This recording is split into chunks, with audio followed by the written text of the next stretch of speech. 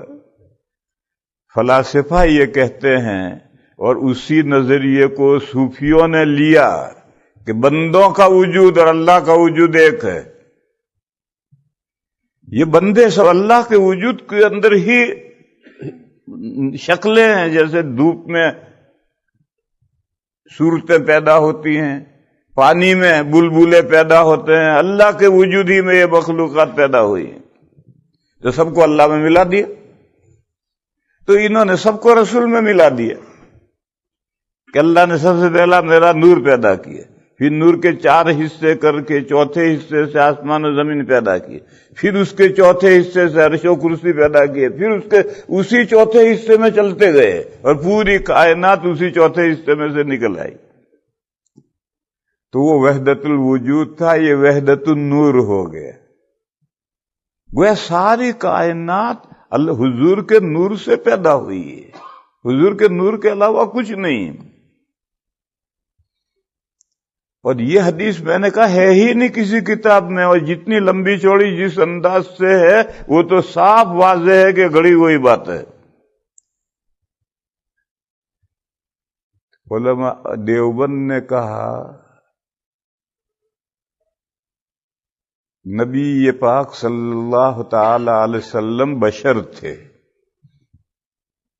قرآن کریم میں 10 آیتیں ہیں جن میں اللہ کی کتابوں کو نور کہا گیا ہے، کسی پیغمبر کو نور نہیں کہا گیا، نہ حدیثوں میں نہ قرآن میں کوئی آیت کریمہ نہیں ہے جو کسی بھی رسول کو نور کہا گیا ہو۔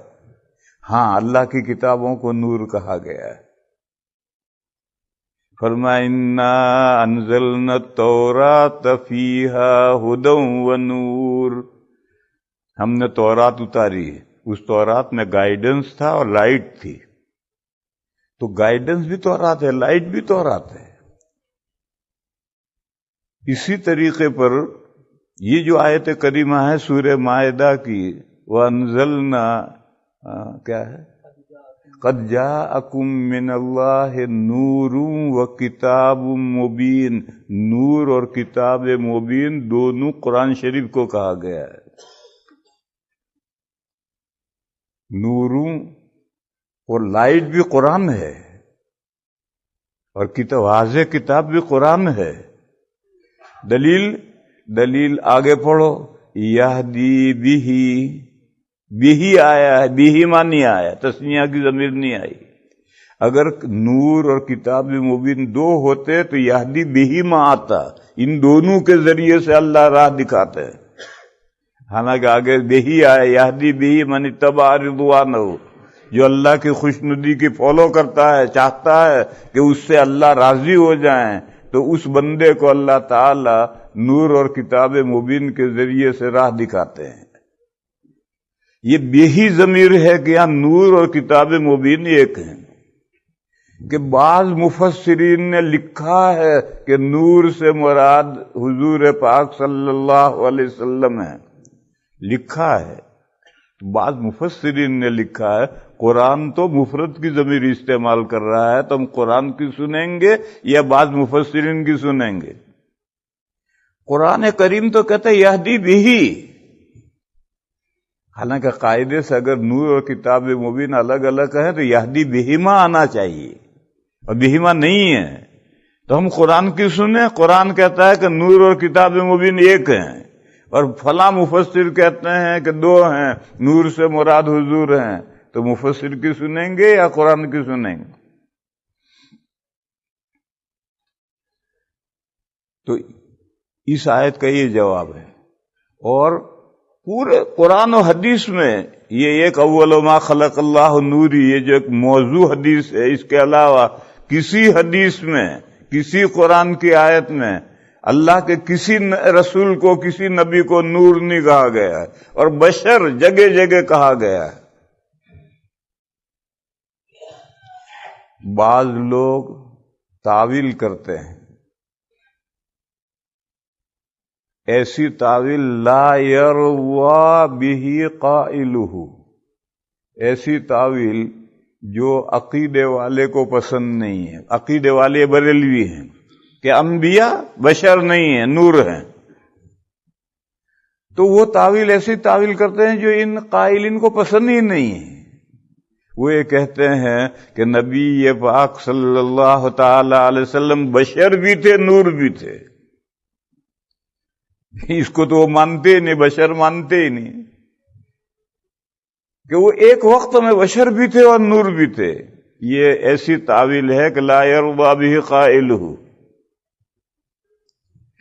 یہ جو مسئلہ ہے کہ نبی پاک صلی اللہ تعالی علیہ وسلم نور تھے یا بشر تھے، اس میں سے مسئلہ نکلا کہ حضور پاک صلی اللہ تعالی علیہ وسلم کا سایہ تھا یا نہیں تھا.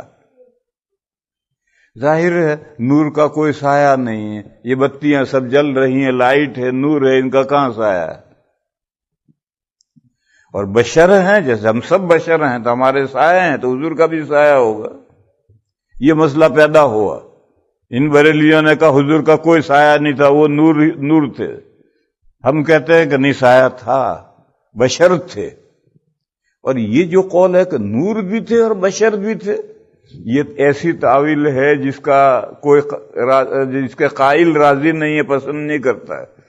بریلوی نور اور بشر دونوں باتیں حضور کو نہیں مانتے، وہ کہتے ہیں وہ نور ہی تھے. اور یہ جو فرمایا قل انما انا بشر مثلکم، تو وہ کہتے ہیں کہ انا الگ ہے، ماں الگ ہے. اور انا کے معنی بے شک، اور ماں کے معنی ہے نہیں. آپ جواب دیجئے بے شک نہیں ہوں میں تمہارے جیسا انسان. لا حول ولا قوت الا باللہ. وہ کہتے ہیں انا الگ ہے اور ماں الگ ہے. انا حرف مشبہ بالفعل بے شک، اور ماں کے معنی نہیں. ماں نافیہ ہے. یہاں تو قرآن میں تحریف کرتے ہیں، وہ تو بشر مانتے ہی نہیں. بس یہ تعویل ہمارے بعض علماء کی نام لوں میں. میرے ایک بہت پرانے دوست تھے حضرت مولانا محمد یوسف صاحب لدھیانوی قدس سرہ. ہم سہارنپور میں حضرت شیخ مولانا زکریا صاحب کے یہاں اعتکاف کے ساتھی تھے، اور وہ بھی ختم نبوت کے نمائندے تھے.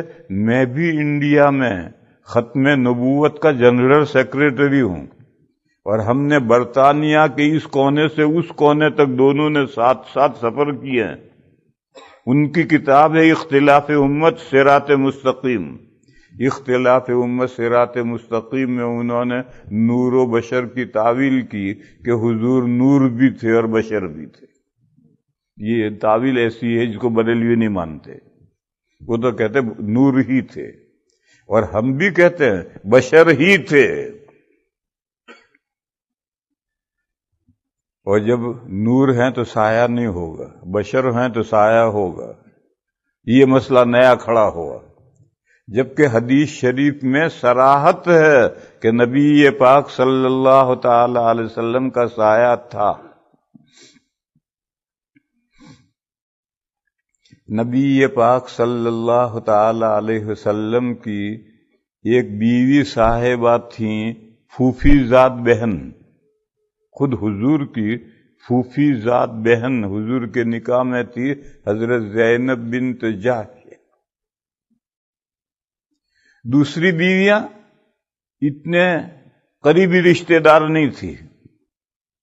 یہاں رک کر ایک مسئلہ سمجھو.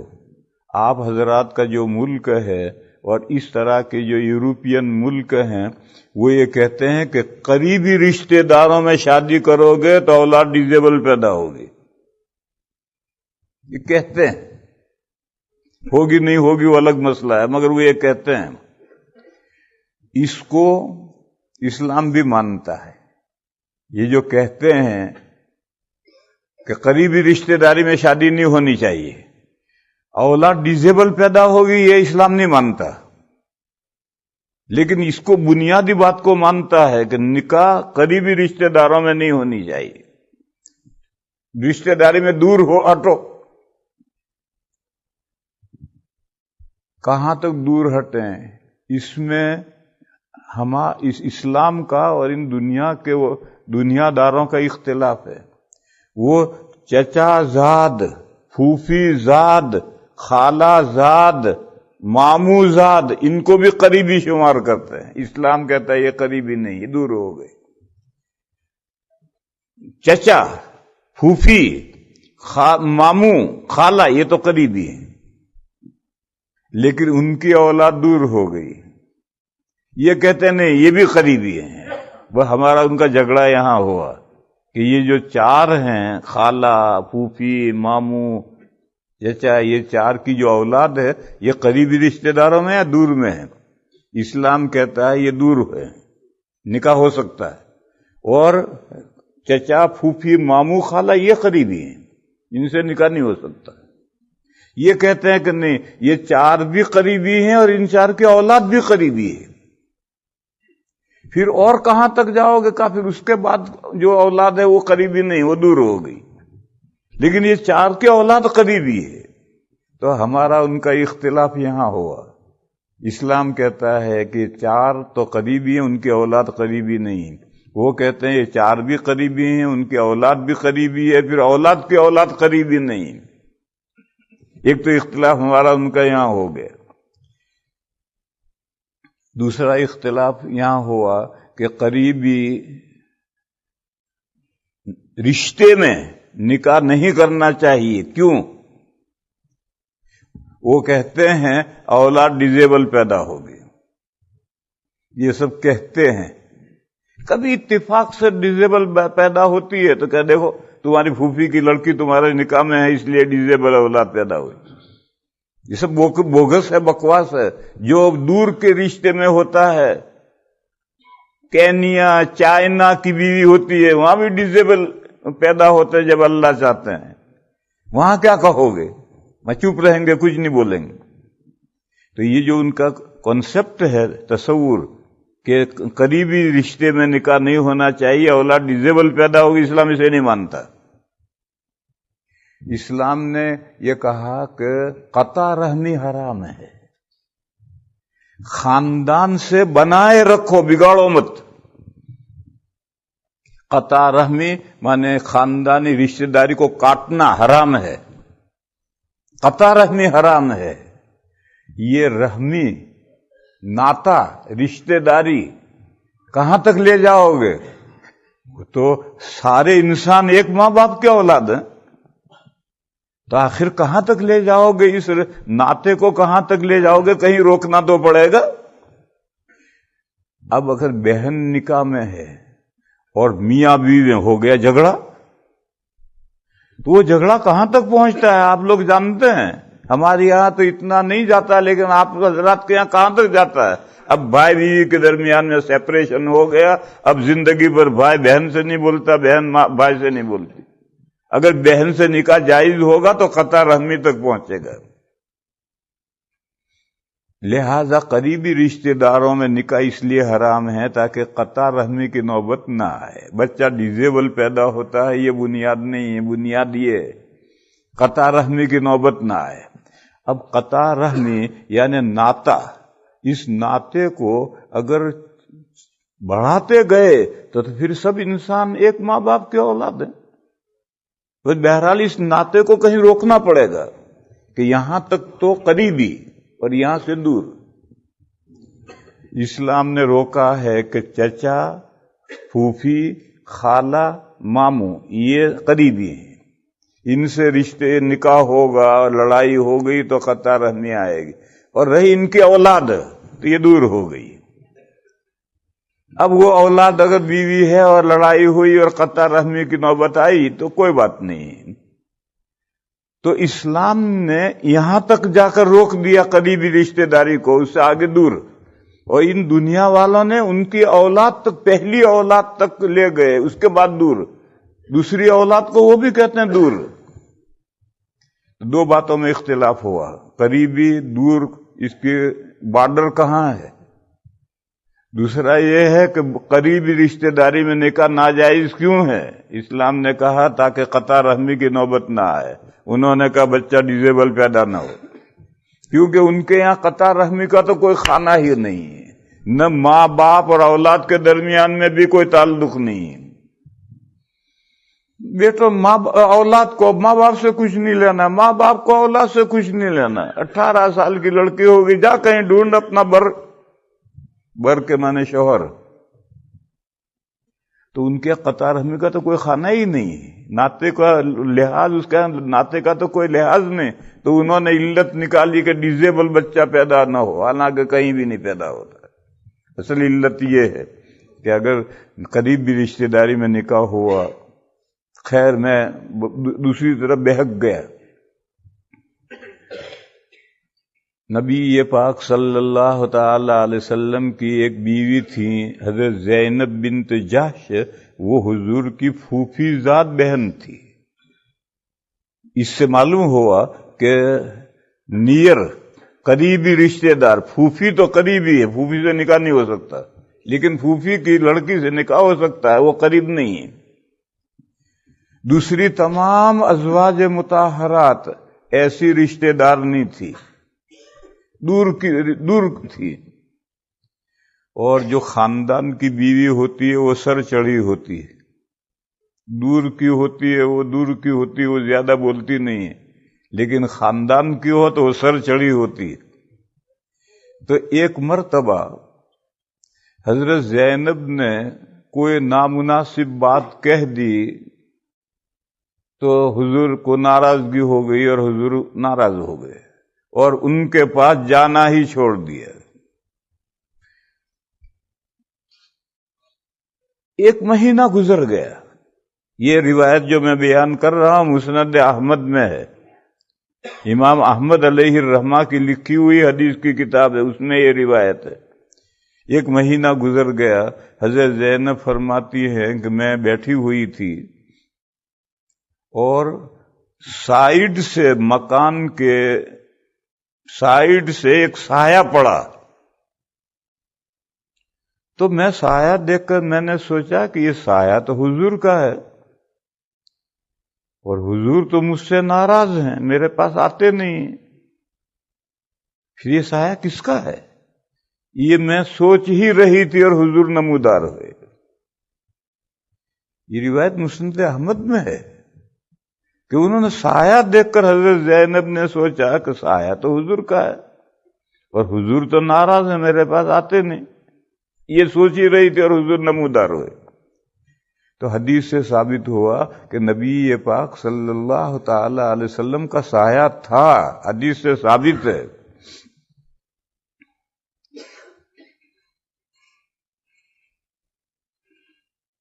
دوسری دلیل بخاری کی حدیث ہے، نبی پاک صلی اللہ تعالی علیہ وسلم نے فرمایا لا تطرونی کما اطرت النصارى عیسی ابن مریم فی عیسی ابن مریم قولوا عبد اللہ ورسولہ۔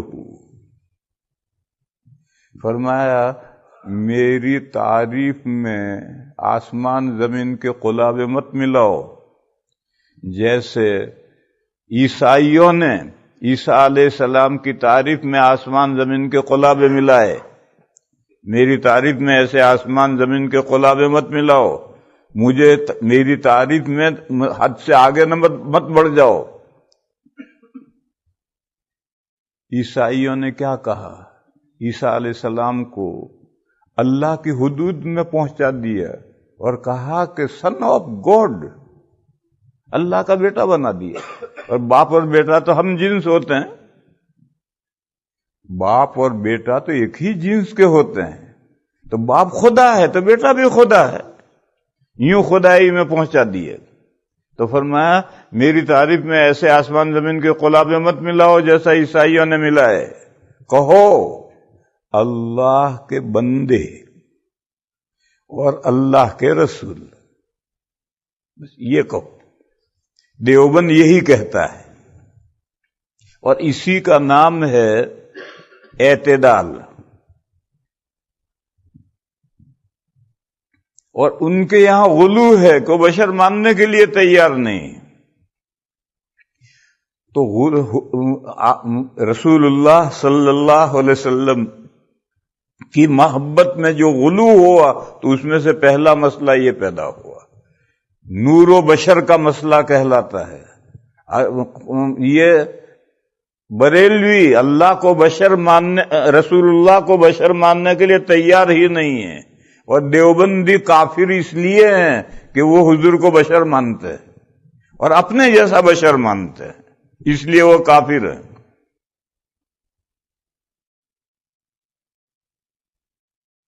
اور ہم ان کو کافر نہیں کہتے۔ کیوں نہیں کہتے؟ وہ نور تعویل سے کہتے ہیں، اور تعویل وہ ہے جو حضرت مولانا لدھیانوی قدس سرہ نے تعویل کی تھی، وہ تعویل ہے۔ اس لیے ہم چونکہ تعویل سے وہ بشریت کا انکار کرتے ہیں، نور کو ثابت کرتے ہیں، اس لیے ہم کافر نہیں کہتے۔ دوسرا مسئلہ علم غیب کا مسئلہ ہے۔ بریلوی یہ کہتے ہیں کہ اللہ کا علم اور اللہ کے رسول صلی اللہ علیہ وسلم کا علم سیم ہے، جتنا اللہ جانتے ہیں سب حضور جانتے ہیں۔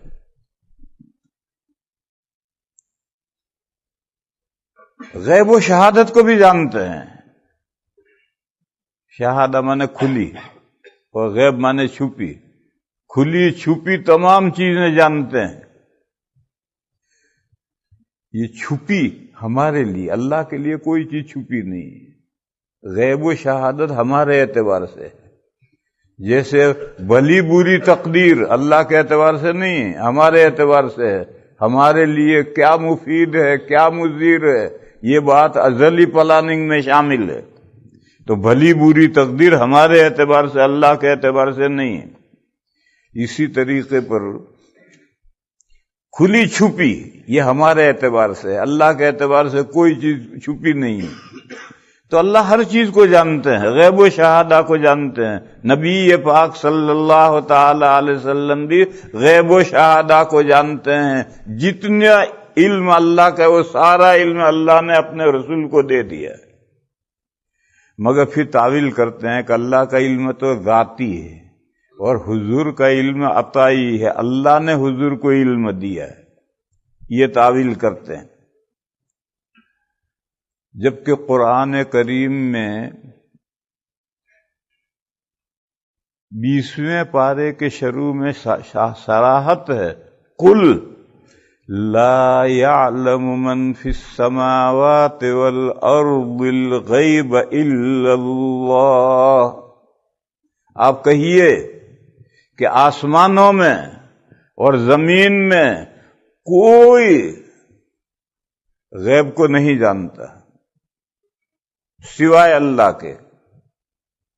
ہر پوشیدہ چیز کو، ہر غیب کو صرف اللہ تعالی جانتے ہیں. اللہ کے علاوہ آسمانوں میں بھی کوئی غیب نہیں جانتا، زمین میں بھی کوئی غیب نہیں جانتا. قل لا يعلم من في السماوات والارض الغیب الا اللہ. مثال مارو، کوئی ایک بات بتاؤ جسے اللہ کے علاوہ کوئی نہ جانتا ہو. فرمایا وما يشعرون ایان یبعثون. کسی مخلوق کو نہیں معلوم کہ یہ دنیا جو چل رہی ہے یہ دنیا کب ختم ہوگی اور دوسری دنیا کب شروع ہوگی، اور مردے زندہ کر کے کب اٹھائے جائیں گے، کوئی مخلوق نہیں جانتی. حضرت اسرافیل علیہ السلام جو سور پھونکیں گے اور ان کے سور پھونکنے پر یہ دنیا ختم ہوگی، ان کو بھی نہیں معلوم کہ کب سور پھونکا جائے گا. بس ایک جزیہ ثابت ہو گیا کہ اس کو یہ غیب ہے، چھپی ہوئی بات ہے، اور اس کو اللہ کے علاوہ کوئی مخلوق نہیں جانتی. معلوم ہوا کہ عالم الغیب و شہادہ صرف اللہ تعالی ہے، اللہ کے علاوہ کوئی مخلوق عالم الغیب و شہادہ نہیں. پھر یہ جو مثال دی ہے کہ ایان یبعثون، کب مخلوقات دوبارہ زندہ کی جائے گی، اس کو کوئی نہیں جانتا. یہ نہیں جانتا، یہ کس درجے کا نہیں جاننا ہے؟ اس درجے کا ہے کہ ساری دنیا مل کر ریسرچ کرنے بیٹھ جائے تو ابھی نہیں جان سکتی. بل ادارک علمہم فی الآخرہ، بلکہ تھک کر رہ گیا ہے ان کا علم آخرت کے معاملے میں. ساری دنیا مل کر کے ریسرچ کرنے بیٹھے تو ابھی نہیں جان سکتی. علم کے اعتبار سے بعد خدا، اللہ کے بعد تمام مخلوقات میں سب سے بڑا مقام آقائے نامدار سرکار مدینہ صلی اللہ تعالی علیہ وسلم کا ہے. لیکن ان سے جب جبرائیل نے پوچھا متی الساعہ، قیامت کب آئے گی، تو آپ نے فرمایا جتنا تم جانتے ہو اتنا ہی میں جانتا ہوں. آپ سے میرے پاس اس سلسلے میں زیادہ علم نہیں. آپ کیا جانتے ہیں کہ قیامت آئے گی بالیقین؟ میں بھی جانتا ہوں کہ قیامت آئے گی بالیقین. کب آئے گی آپ بھی نہیں جانتے، اس لیے پوچھ رہے. میں بھی نہیں جانتا، کیا بتلاؤں؟ تو جس کو ساری کائنات سے زیادہ علم دیا گیا ہے، اللہ کے برابر نہیں، ساری کائنات سے زیادہ علم دیا گیا ہے، وہ بھی کہتا ہے مجھے نہیں معلوم قیامت کب آئے گی. تو پھر کون سے ساری کائنات اکٹھا ہو کر ریسرچ کرنے بیٹھ جائے تو ابھی نہیں جان سکتی کہ قیامت کب آئے گی. بل ادارک علمہم فی الآخرہ، ان کا علم تو آخرت کے معاملے میں تھک کر رہ گیا ہے. یہ بریلوی حضرات یہ کہتے ہیں کہ اللہ کے علم میں اور اللہ کے رسول صلی اللہ علیہ وسلم کے علم میں کمیت کے اعتبار سے کوئی فرق نہیں ہے. کوانٹیٹی، کمیت کے اعتبار سے کوئی فرق نہیں. جتنا اللہ جانتے ہیں سارا حضور جانتے ہیں. ہاں، کوالٹی کے اعتبار سے فرق ہے، کیفیت کے اعتبار سے فرق ہے. اللہ کا علم ذاتی ہے اور حضور کا علم عطائی ہے، اللہ کا دیا ہوا ہے. یہ تعویل کیوں انہوں نے عطائی اور ذاتی کی؟ اس وجہ سے علماء دیوبند نے ان کو کافر نہیں کہا. لیکن بہرحال ان کی رائے غلط ہے. اللہ کے برابر کسی کا علم نہیں. یہاں رک کر کے ایک درمیان میں مسئلہ سمجھو.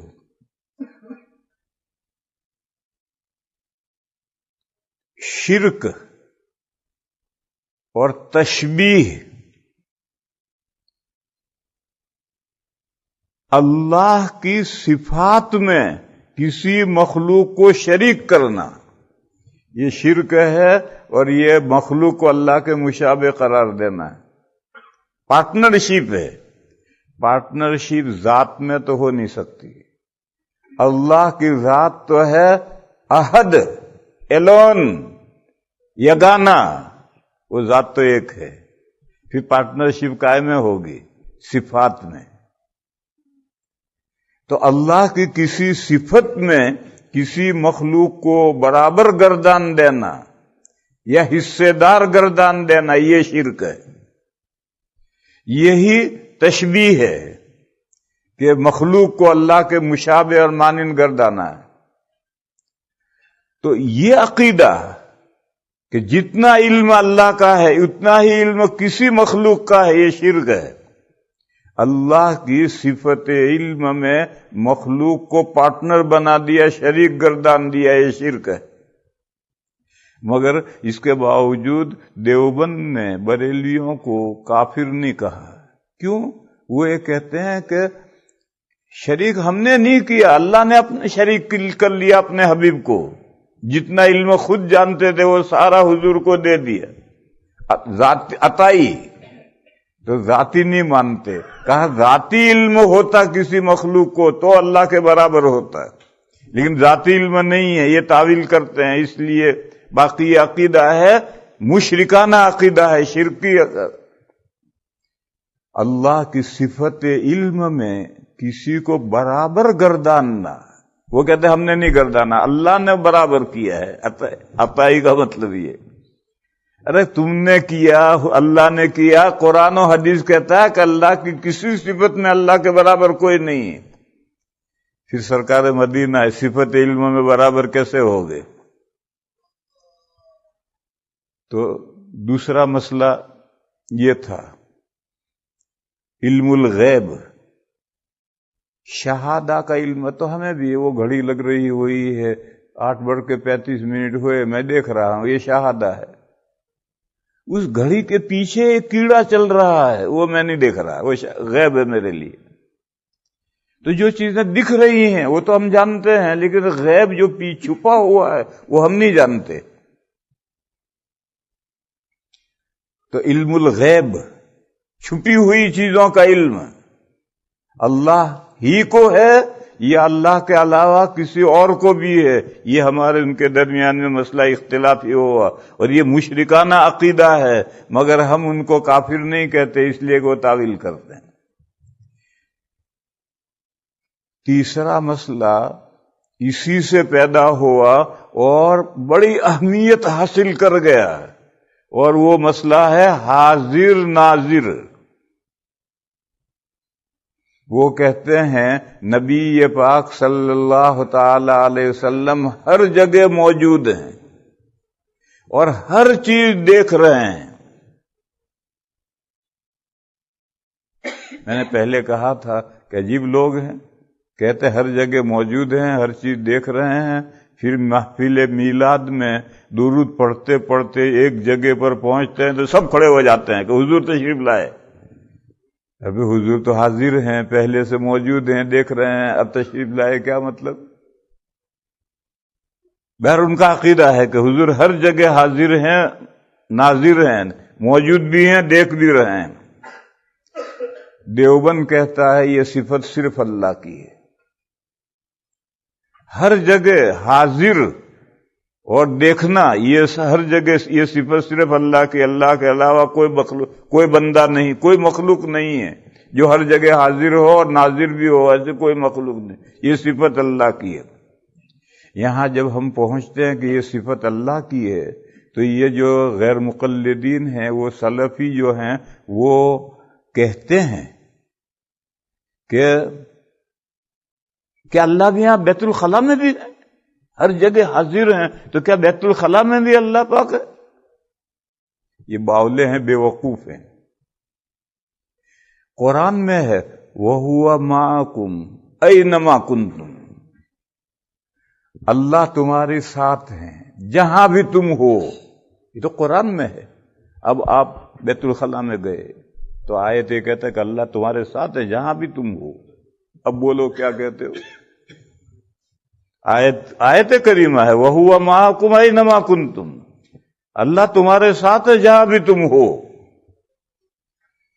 تو ہم تو بیت الخلاء میں جاتے ہیں، جب ہم جائیں گے تو اس آیت کی روح سے کہو، کیا کہو گے؟ اس لیے یہ پاگلپن کا سوال ہے، کیونکہ اللہ بیت الخلا میں بھی موجود ہے. یہ پاگلپن کا سوال ہے. اس آیت کے بارے میں کہو کیا کہو گے؟ اصل بات کیا ہے؟ اللہ کا موجود ہونا مکانی نہیں، جیسے زمانی بھی نہیں ہے. میں نے کل بتلایا تھا، پرسوں بتلایا تھا کہ زمان و مکان اللہ نے پیدا کیے ہیں. زمان یعنی ٹائم، مکان یعنی اسپیس. یہ دو اللہ کی مخلوق ہیں اور خالق مخلوق میں نہیں ہو سکتا. ورنہ سوال ہوگا کہ جب یہ مخلوقات پیدا نہیں ہوئی تھی تو اللہ کہاں تھے؟ جیسے عرش اللہ کا پیدا کیا ہوا مخلوق ہے، بس عرش اللہ کا مکان نہیں ہو سکتا. ورنہ سوال ہوگا کہ جب عرش نہیں پیدا ہوا تھا تو اللہ کہاں تھے؟ بس قرآن میں جو آیتیں ہیں اس کا مطلب ہے کہ اللہ کا عرش کے ساتھ تعلق ہے، وہ مکان جگہ نہیں ہے. جیسے کہتے ہیں کہ ہمایوں مر گیا، بابر تخت نشین ہوا، یعنی ہندوستان کا کنٹرول حکومت سنبھالی. تو وہاں ہندوستان میں تخت بھی ہے اور بابر کا اس کے ساتھ تعلق بھی ہوتا ہے، مگر بابر ہر وقت تخت پر بیٹھا رہتا ہے، ایسا سمجھنا غلطی ہے. تو اللہ کا عرش ہے، اللہ کا اس سے تعلق بھی قائم ہوتا ہے، لیکن وہ جگہ نہیں، مکان نہیں. اللہ کا مکان نہیں ہے، نہ اللہ زمانی ہے نہ مکانی ہے. جب اللہ زمانی اور مکانی نہیں ہے تو ہم بیت الخلا گئے تو بیت الخلا ہمارا مکان ہے. اللہ وہاں ہے مگر اللہ مکان میں نہیں ہے. اللہ تو زمانی بھی نہیں ہے، مکانی بھی نہیں ہے. بس یہ فضول محمل سوال ہے. اسی لیے جہاں قرآن میں یہ آیت آئی ہے وہاں مفسرین کہتے ہیں وَهُوَ مَعَكُمْ بِعِلْمِهِ وَقُدْرَتِهِ. جہاں بھی تم ہو اللہ تمہارے ساتھ ہے، یعنی اپنے علم سے اور اپنی قدرت سے. مکانیت مراد نہیں ہے. تو حاضر کے معنی مکان میں حاضر نہیں، علم اور قدرت سے حاضر. اور ناظر کا بھی یہی مطلب ہے کہ اللہ تعالیٰ علیم و خبیر ہیں، بندوں کے تمام احوال سے واقف ہیں. آنکھ سے دیکھنا مراد نہیں ہے. تو یہ مسئلہ پیدا ہوا کہ حاضر ناظر صرف اللہ ہی ہے یا حاضر ناظر آقائے دو جہاں بھی ہیں. وہ کہتے ہیں حضور حاضر ناظر ہے، دیوبند کہتا نہیں، حاضر ناظر صرف اللہ ہے. اور اس میں بھی حاضر ناظر کا مطلب سمجھیو، حاضر کے معنی مکان میں حاضر نہیں، علم و قدرت سے حاضر. اور ناظر معنی سر کی آنکھوں سے نہیں، اللہ کی آنکھیں جیسے جس شان کی ہیں اس کے اعتبار سے عالم ہیں، واقف ہیں. کوئی چیز اللہ سے اوجھل نہیں ہے، غافل نہیں اللہ کسی بات سے. تو یہ تیسرا مسئلہ یہ پیدا ہو گیا. چوتھا مسئلہ یہ پیدا ہوا کہ اللہ کی صفت قدرت، اسی صفت قدرت کو صفت اختیار کہہ لو، اختیار کہہ لو، قدرت کہہ لو. اللہ مختار کل ہیں، پوری کائنات کے میں جو تصرف کرنا چاہیں اللہ کر سکتے ہیں. یہ بریلوی کہتے ہیں نہیں، اللہ کے علاوہ حضور بھی مختار کل ہیں اور اولیاء بھی مختار کل ہیں. حضور بھی جو چاہیں کائنات میں الٹ پلٹ کر ڈالیں، حضور کو اختیار اللہ ہے، وہ دیا ہو اللہ کا ہے، وہی عطائی و ذاتی کا مسئلہ. اسی طرح سے جو بڑے بڑے اولیاء ہیں ان کو بھی اختیار کامل حاصل ہے، وہ کائنات میں جو چاہیں الٹ پلٹ کر دیں. یہ مسئلہ چوتھا مسئلہ پیدا ہوا، مختار کل کون ہے؟ دیوبند کہتا صرف اللہ مختار کل ہے، اللہ کے علاوہ کوئی مختار کل نہیں. وہ کہتے ہیں یہ حضور کی توہین ہے، اس کو وہ حضور کی توہین قرار دیتے ہیں، اس لیے دیوبندی کافر ہیں، حضور کی توہین کرتے ہیں. دیوبند یہی کہتا ہے کہ مختار کل صرف اللہ ہے، اللہ کے علاوہ کوئی مختار کل نہیں ہے، سب اللہ کے سامنے عاجز بندے ہیں.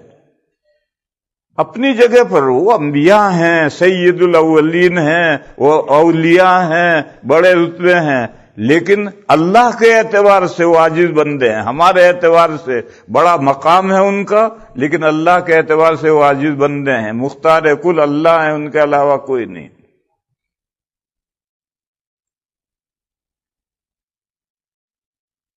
حقانی صاحب انڈیا میں ایک وائز مقرر گزرے ہیں، وہ بریلویوں کے خلاف بڑی زور کی تقریریں کیا کرتے تھے. انہوں نے ایک ڈرامہ افسانہ بنایا بامبے میں تقریر کرتے ہوئے. پہلے بامبے 90% بریلوی تھے، وہاں تقریر کرتے ہوئے افسانہ بنایا جو غلط ہے. انہوں نے کہا ایک علاقے میں بارش نہیں ہو رہی تھی، تو علاقے کے سبھی لوگ، سبھی انسان میمورنڈم لے کر بارگاہ خداوندی میں پہنچے کہ پروردگار عالم ہمارے یہاں بارش نہیں ہو رہی. یہ میمورنڈم لے کر گئے تو دیکھا کہ اللہ میاں منہ لٹکائے بیٹھے ہیں، پزمردہ افسردہ. میمورنڈم پیش کیا تو اللہ میاں نے کہا تم لوگ میرے پاس کیوں آئے ہو؟ ارے وہ چوتھے آسمان پر قادریہ بیٹھا ہے، سب کچھ اس کے پاس ہے، جاؤ اس کے پاس. قادریہ یعنی پیران پیر، شیخ عبد القادر جیلانی قدس سرہ، کہ وہ قادریہ چوتھے آسمان پہ بیٹھا ہے، سب اس کے پاس ہے، جاؤ اس کے پاس، میرے پاس تو کچھ نہیں. ڈرامہ ہے یہ. تو بہت سخت مخالفت ہو گئی، لوگ قتل کرنے کے لیے تیار ہو گئے ان کو. تو یہ غلط انداز ہے. ایک دوسرا کوئی ڈرامہ کسی نے بنایا ہے کہ ملک الموت جا کر کے کسی کی روح قبضہ کر کے ملک الموت چلے گئے. وہ مجھے پورا ڈرامہ یاد نہیں ہے. تو لوگوں نے جا کر کے ان سے کہا، حضرت، ایک بزرگ سے کہا، حضرت ہمارے فلاں آدمی مر گیا. مر گیا؟ انہوں نے جبریل کو بلایا، آؤ. تو کہا وہ تھیلا لاؤ جس میں تمام روحیں ہیں. وہ تھیلا لے لیا اور اندر سے وہ روح نکال کے واپس، جاؤ زندہ ہو جاؤ. ایسی سب بکواس لوگ کرتے رہتے ہیں. گویا اولیاء حضور ہی کو نہیں، اولیاء کو بھی اختیار کل ہے، جو چاہے تصرف کریں، جس چاہے جو چاہے ہیر پھیر کریں. پھر اس کو انہوں نے کرامت کے ساتھ رلایا. جیسے معجزہ برحق ہے، شرح عقائد میں ہے کرامت الاولیاء حق. کرامت کیا ہے اور اختیار کامل کیا ہے؟ کرامت یہ ہے کہ جب اللہ چاہیں کسی ولی کے ہاتھ پر کوئی خرق عادت ظاہر کرے. مجھے عبد الرحیم بھائی نے قصہ سنایا، لندن والے، لندن میں ہماری مسجد کا صدر ہے. اس نے ابھی مجھے قصہ سنایا کہ ایک مرتبہ حضرت مولانا اسد مدنی قدس سرہ کی ان کے بڑے بھائی ہیں سلیمان بھائی، انہوں نے دعوت کی تھی. تو جیسے دعوت میں ہوتا ہے 10 12 15 آدمیوں کا کھانا بنایا تھا. اب مولانا جب گھر دعوت کھانے پہنچے تو ان کے ساتھ ایک بھیڑ چلتی تھی، خاص طور پر بنگلہ دیش والے تو بڑے معتقد تھے. تو 50-60 آدمی ساتھ میں آ گئے. اب آ کر کے سب دسترخوان پہ بیٹھ گئے. اب کھانا تو 10 12 آدمیوں کا ہے. تو مولانا نے خود کہا، سلیمان گھبرا مت، تیرے پاس جو کھانا ہے لا، مجھے لا کر دے دے.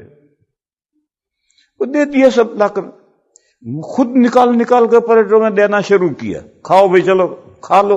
ابھی کھانا ختم نہیں ہوا تھا اور سب شکم سیر ہو کر اٹھ گئے. تو یہ تو جب اللہ چاہتے ہیں تو کسی بندے کے ہاتھ پر کوئی خرق عادت ظاہر کرتے ہیں. اس میں اس بندے کا کوئی کمال نہیں ہوتا. اس بندے کا جو اللہ سے تعلق ہے اس کا تو دخل ہوتا ہے، لیکن وہ کام اللہ کرتے ہیں. کھانے میں برکت مولانا اسد صاحب نے نہیں پیدا کی، وہ اللہ نے پیدا کی. مگر ان کا اللہ سے جو ایک تعلق ہے، اس تعلق کی وجہ سے اللہ نے وہ برکت پیدا کی.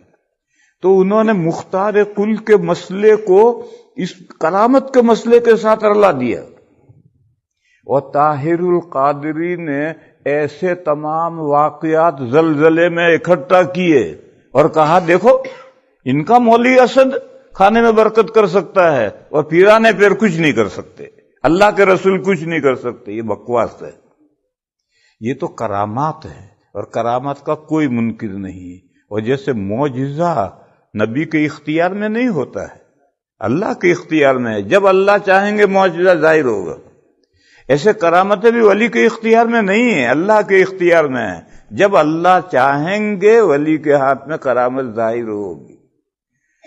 بہرحال انہوں نے اس مسئلے کو طاہر القادری نے زلزلے میں اور ان کو اس طرح سے رلایا کہ وہ اپنے بزرگوں کی یہ باتیں مانتے ہیں، اور ہم کہتے ہیں حضور مختار تھے، اولیاء مختار تھے تو نہیں مانتے۔ ارے یہ تو کرامتوں کے باب واقعات ہیں، اور یہ کرامتیں تو اللہ کی پیدا کی اختیار میں ہے، نبی کا اس میں کوئی اختیار نہیں ہوتا۔ میں مثال دوں ایک سفر میں، وقت ختم ہونے جا رہا ہے لیکن پھر بات رہ جائے گی۔ ایک سفر میں کھانا پانی ختم، تو لوگوں نے حضور سے کہا یا رسول اللہ کچھ کھانے پینے کے لیے نہیں رہا، تو ہمارے جو سواری کے اونٹ ہیں ان کو ہم ذبح کریں کھانے کے لیے؟ تو حضور نے فرمایا کر لو بھی۔ اب وہ چلے، حضرت عمر مل گئے، انہوں نے ذکر کیا کہ ہم حضور کے پاس گئے تھے، حضور نے پرمیشن دے دیا ہے کہ سواری کے اونٹ ذبح کر لو اور کھاؤ۔ تو حضرت عمر نے کہا اللہ کے بندو، سواری کے اونٹ سے ذبح کر لو گے تو پھر سفر کیسے کرو گے؟ چلو واپس۔ سب کو لے کر واپس آئے اور حضور سے عرض کیا یا رسول اللہ، لوگ اگر سواری کے اونٹ ذبح کر لیں گے تو پھر سفر کیسے کریں گے؟ تو حضور نے فرمایا پھر عمر ایسا کرو، قبیلے میں اعلان کرو، قافلے میں اعلان کرو کہ جس کے پاس جو کھانے کی چیز ہو لے آؤ۔ تو اس کے بعد 2 مٹھی کھجوریں تھی، کسی کے پاس 2 مٹھی ستو تھے، کسی کے پاس 2 روٹی تھی، وہ سب لائے اور ایک چمڑے کا دسترخوان بچھا کر کے وہ ڈال دیا تھوڑا سا۔ حضور نے اس میں دعا پڑھ کے پھونکی اور فرمایا قافلے میں اعلان کر دو، لوگ اپنے اپنے تھیلے لا کر اس میں سے بھر جائیں۔ تو سب قافلہ آیا اور سب تھیلے لے کر کے سب بھر کر لے گئے، اور وہ دسترخوان پر جتنا تھا اتنا ہی رہا۔ تو اب دیکھو، پہلے جب صحابہ نے کہا تھا تو حضور نے کہا سواری کے اونٹ ذبح کر کے کھا لو، حضور کے اختیار میں ہوتا تو پہلے ہی نہ کہتے۔ جب حضرت عمر نے کہا کہ پھر سفر کیسے ہوگا، تو پھر حضور نے دعا فرمائی اور کھانا بڑھ گیا۔ تو یہ تو کرامتوں اور معجزات کا باب الگ ہے، اختیار کا باب نہیں ہے، مگر وہ اللہ کے بندے اس کو اختیار سمجھتے ہیں، اور وہ کہتے ہیں حضور بے مختار کل تھے، اور اولیاء کرام بھی اختیار کامل رکھتے ہیں۔ دیوبند کہتا ہے نہیں، وہ کہتے ہیں